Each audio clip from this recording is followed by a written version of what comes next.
আসসালামু আলাইকুম।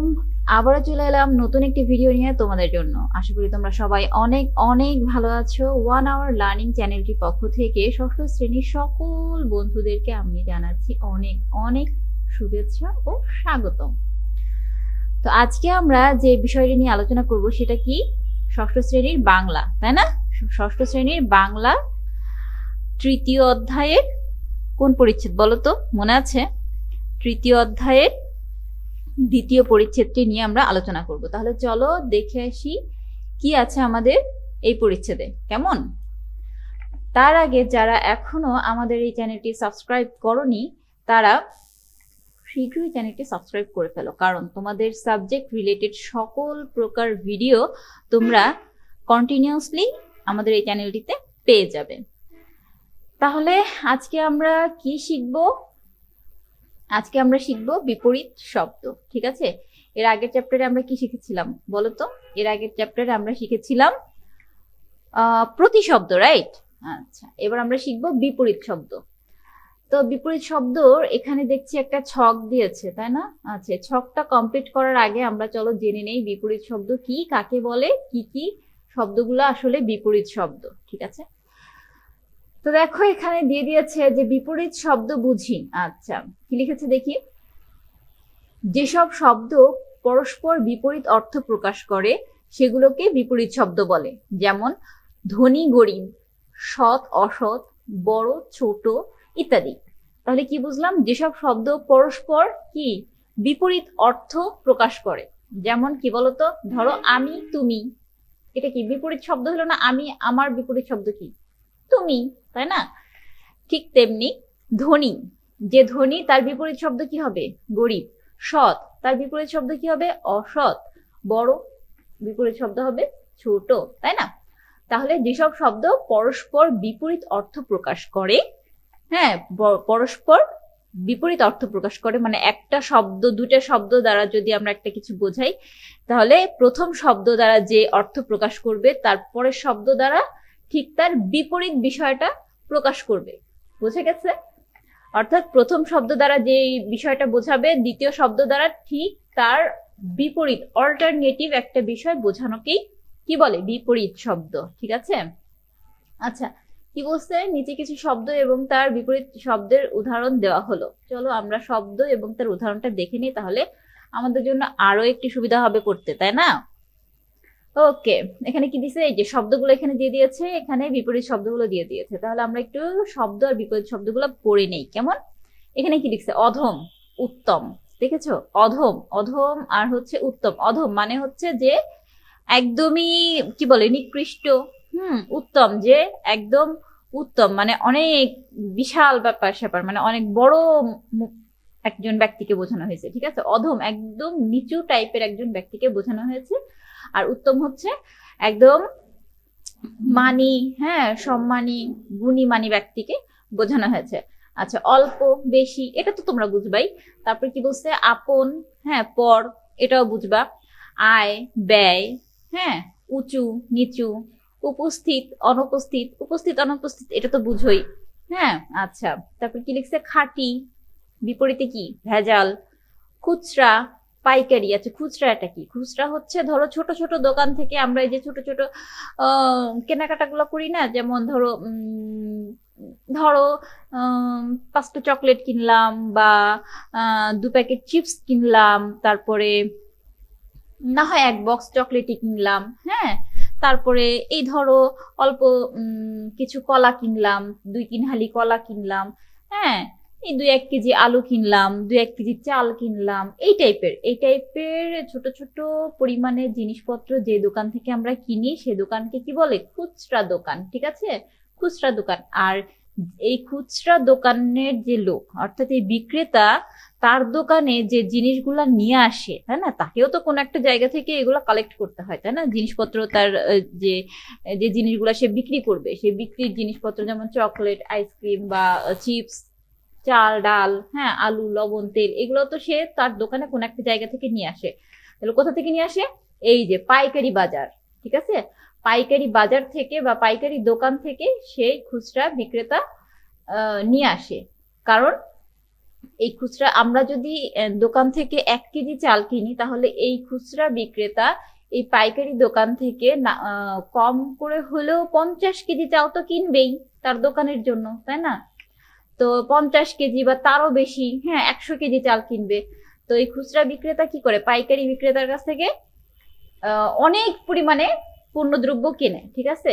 যার জন্যে এদেরকে পাইকারি ব্যবসায়ী বলে, হ্যাঁ। আর এদেরকে খুচরা ব্যবসায়ী বলে, মানে এদের কাছ থেকে আমরা যারা কিনি তারা হচ্ছে অল্প পরিমাণে পণ্যদ্রব্য ক্রয় করে থাকি, এই জন্য তারা হচ্ছে খুচরা ব্যবসায়ী, হ্যাঁ, বা খুচরা বিক্রেতা, ঠিক আছে?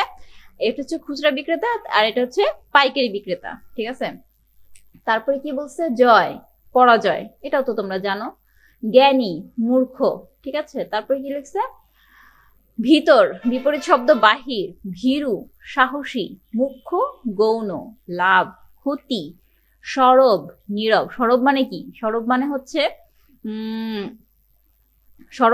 সব সময় কথাবার্তার মধ্যে থাকা, হ্যাঁ, সব সময় একটা আলোচনায় থাকা, কথাবার্তার মধ্যে থাকা, মানে একটা গ্যাদারিং এরিয়া, ঠিক আছে? একটা গ্যাদারিং এরিয়া, সেটাকে বলে সরব, হ্যাঁ, সরবপূর্ণ এলাকা, হ্যাঁ, মানে অনেক লোকজন কোলাহল পূর্ণ এলাকা, হ্যাঁ। আর নীরব, নীরব মানে তো তোমরা তাহলে বুঝছোই, নীরব হচ্ছে যেখানে চুপচাপ শান্ত, হ্যাঁ, নিরিবিলি একটা এলাকাকে বলে নীরব, ঠিক আছে? আচ্ছা, সুন্দর কুৎসিত, স্থির চঞ্চল, স্থির চঞ্চল সেটা তো বুঝতেই পারছো, হার জিত। তারপর কি, হালকা ভারী, হ্রাস বৃদ্ধি, হ্রাস বৃদ্ধি বুঝতেই পারছো, হ্রাস মানে হচ্ছে কম, বৃদ্ধি মানে কি বেশি, তাহলে কম, এখানে আমরা কমও লিখতে পারি, তাই না? কম বেশি, তাই না? আচ্ছা, তাহলে আমরা মোটামুটি শব্দগুলো বুঝে নিলাম যে একটা শব্দ তার বিপরীত শব্দ কি বা কিভাবে লিখবো আমরা, তাই না? ঠিক আছে, তাহলে চলো এবার তাহলে আমরা এই ছকটা দেখি। এখানে কি লিখেছে, দাগ দেওয়া শব্দগুলোর বিপরীত শব্দ বসিয়ে বাক্যগুলো আবার লিখো, ঠিক আছে? আচ্ছা, প্রথমটি করে দেখানো হলো। কি লিখছে এখানে দেখো, এই শহরে অনেক মানুষ থাকে। আচ্ছা, এই শহরে অনেক মানুষ থাকে। কি লিখছে, এই শহরে অল্প মানুষ থাকে। কি লিখছে, দেখো অনেক, অনেকের নিচে আন্ডারলাইন করা, এটাকে আমাদের কি করতে হবে, বিপরীত শব্দ বসাইতে হবে, ঠিক আছে? এই যে অনেকের বিপরীত শব্দ কি, অল্প, তাই না? আচ্ছা, তারপরে কি বলছে এখানে, বিথির বাড়ি দূরে, দূরে তাহলে কি হবে, দূরের বিপরীত শব্দ কি হবে, কাছে। তাহলে কি হবে এখানে, বিথির বাড়ি কাছে, ঠিক আছে? তোমরা এগুলা লিখে ফেলতে পারো, তাহলে তোমাদের একসঙ্গে দুটো কাজ হয়ে যাবে, পড়াও হবে আবার লিখে ফেলারও হবে। আর লিখলে সে জিনিসটা ভালো মনে থাকে। তোমাদের এই কথাটা আমি বারবার বলি, ঠিক আছে?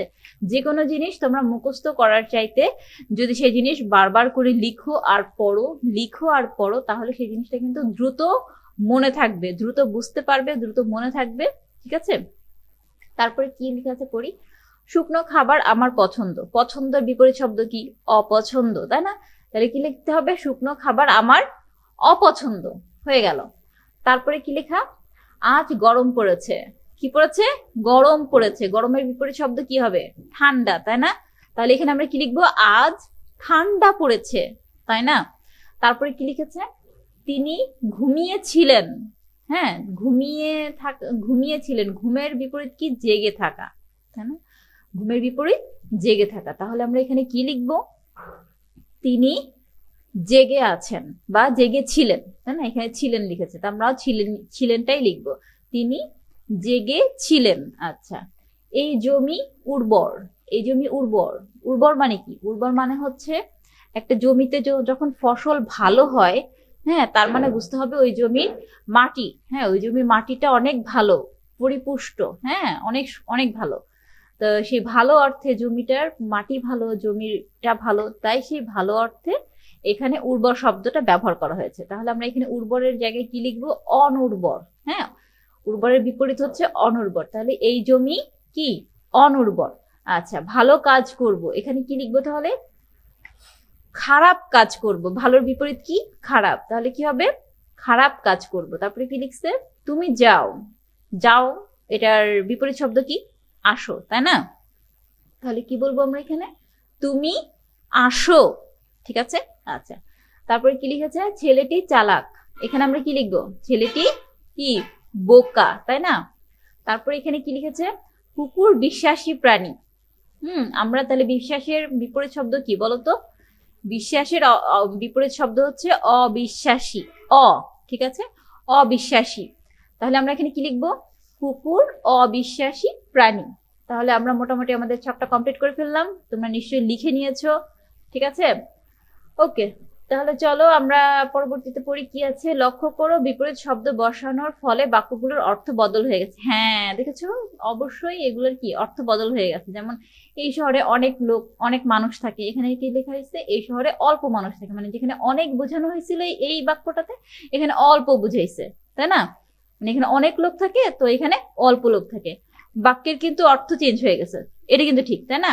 বাক্যের অর্থ চেঞ্জ হয়ে গেছে। বিথির বাড়ি দূরে, আমরা বলছি বিথির বাড়ি কাছে, অর্থ চেঞ্জ হয়ে গেছে। আচ্ছা, তারপরে কি বলছে এটা আমরা বুঝতে পারলাম। তারপরে এখানে কি লিখছে? বাক্যের অর্থ ঠিক রেখে বিপরীত শব্দ বসাই, তাই না? আচ্ছা, এরপরে কি আছে? জ্যোতিষবিন। আচ্ছা, আমরা তাহলে এটা কমপ্লিট করি, এটা কমপ্লিট করে আমরা আজকের ক্লাস শেষ করবো। ঠিক আছে, ওকে। তাহলে চলো দেখি এখানে কি লিখেছে। বাক্যের অর্থ ঠিক রেখে বিপরীত শব্দ বসাই, কি বলছে এখানে? এবার দাগ দেওয়া শব্দগুলো বিপরীত শব্দ বসিয়ে বাক্যগুলো এমন ভাবে লিখো যাতে বাক্যের অর্থ ঠিক থাকে। আচ্ছা, এজন্য বাক্যের শেষে না, নি, নেই, নয় ইত্যাদি বসানোর দরকার হবে। প্রথমটি করে দেখানো হলো। আচ্ছা, আমরা এতক্ষণ ধরে যে চারটা করলাম, এখানে কি করছিলাম?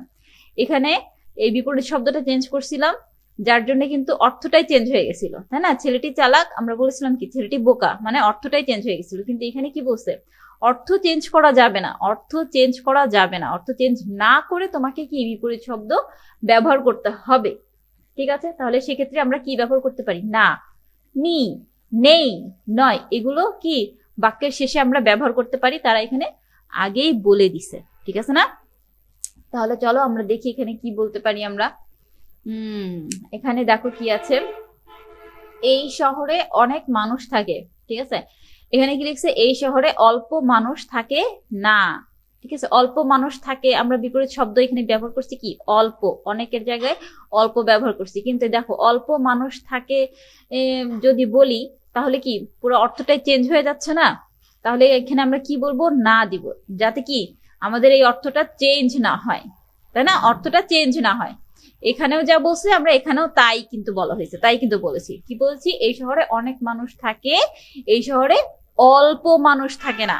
তাইলে কি হয়? এই শহরে অনেক মানুষ থাকে, তাহলে এটার সাথে এটা মিল আছে, আছে না? আচ্ছা, তারপরে কি লিখছে? বিথির বাড়ি দূরে। আচ্ছা, বিথির বাড়ি দূরে আমরা কি বলেছিলাম? বিথির বাড়ি কাছে, তাই না? তাহলে বিথির বাড়ি কাছে বলে কি এই বাক্যটা অর্থ চেঞ্জ হয়ে গেল, কিন্তু অর্থ চেঞ্জ করা যাবে না, অর্থ ঠিকই রাখতে হবে। বিথির বাড়ি দূরেই বোঝাতে হবে। তাহলে আমরা কি কি বলতে পারি এখানে? আমরা বলতে পারি বিথির বাড়ি কাছে কি নয়, তাই না? বিথির বাড়ি কাছে নয়, আমরা এখানে লিখবো বিথির বাড়ি কাছে নয়। তাহলে কি বিথির বাড়ি দূরে। আচ্ছা, আমরা কিন্তু ইয়াও চেঞ্জ করছি, শব্দও চেঞ্জ করছি, তাই না? বিপরীত শব্দটাও কিন্তু ব্যবহার করছি দূরের। আচ্ছা, তারপরে এখানে কি লিখেছে? শুকনো খাবার আমার পছন্দ। তাহলে আমরা এখানে কি বলতে পারি? শুকনো খাবার আমার কি অপছন্দ নয়। হ্যাঁ, শুকনো খাবার আমার অপছন্দ নয়, মানে শুকনো খাবার আমার পছন্দ। তাহলে অর্থ তো একই থাকলো আমাদের, তাই না? অর্থ একই থাকলো, আর আমরা শব্দের বিপরীত শব্দটাও ব্যবহার করতে পারলাম, পছন্দের বিপরীত শব্দটাও আমরা ব্যবহার করতে পারলাম। আচ্ছা, তারপরে কি লিখছে? আজ গরম পড়েছে, আজ ঠান্ডা পড়ে, সরি আজ ঠান্ডা পড়েনি, তাই না? আমরা কি লিখবো? আজ ঠান্ডা পড়েনি, এই যে নি যোগ করলাম, দেখেছো এখানে কি লেখা আছে? নি, তাই না? কি বলছে? বাক্যের শেষে আমরা নি যোগ করতে পারি, তাই না? তাহলে কি বলবো? আজ ঠান্ডা পড়েনি, আমরা বিপরীত শব্দ ব্যবহার করলাম গরমের, আবার অর্থ একই রেখে দিতে পারছি। তারপরে কি বলেছে? তিনি ঘুমিয়েছিলেন, আমরা কি বলবো? তিনি জেগেছিলেন না। তার মানে কি? তিনি জেগেছিলেন না, তার মানে তিনি ঘুমিয়েছিলেন। ঠিক আছে না? আমরা অর্থ কি বলে শব্দের বিপরীত শব্দ ব্যবহার করেছি, আবার অর্থ চেঞ্জ করিনি, তাই না? তারপরে কি বলছে? এই জমি উর্বর, আমরা কি বলেছিলাম এর আগের ছকটাতে? এই জমি অনুর্বর, তাই না? এই জমি অনুর্বর। তাহলে এখানে কি হবে? এই জমি অনুর্বর নয়, তাহলে কি এই জমি উর্বর। আচ্ছা, তাহলে কি হবে এখানে? অনুর্বর নয়। হ্যাঁ, আচ্ছা, তারপরে কি বলছে? ভালো কাজ করব, আমরা কি বলেছিলাম? খারাপ কাজ করব। তাহলে কি অর্থ চেঞ্জ হয়ে গেল, তাই না? অর্থ তো চেঞ্জ করা যাবে না, তাহলে অর্থ একই রেখে কি বলতে পারি আমরা? খারাপ কাজ করব না। কি বলবো? ভালোর জায়গায় কি বলবো? আমরা বিপরীত শব্দ দিব খারাপ। বিপরীত শব্দ খারাপ দিব ঠিকই, কিন্তু আমাদের অর্থ একই আসবে। কি বলবো তাহলে? খারাপ কাজ করব না। আচ্ছা, তারপরে কি বলছে? তুমি যাও, আমরা কি বলবো? তুমি এসো না। তার মানে কি? তুমি যাও, তুমি এসো না। তুমি এসো না, তার অর্থ কি বুঝাইলাম? তার অর্থ বুঝাইলাম যে তুমি আইসো না, তাই না? মানে এসো না, ঠিক আছে? তারপর কি বলছে? ছেলেটি চালাক, আমরা কি বলেছিলাম? ছেলেটি বোকা, তাই বলেছিলাম না? অর্থ চেঞ্জ হয়ে গেছিল, তাই না? বিপরীত শব্দ চেঞ্জ করার কারণে, বিপরীত শব্দ, সরি, শব্দ চেঞ্জ করে, এই শব্দ চেঞ্জ করে আমরা যখন বিপরীত শব্দ দিয়েছিলাম যে ছেলেটি বোকা বোকা, তখন কিন্তু অর্থ চেঞ্জ হয়ে গেছিল, তাই না?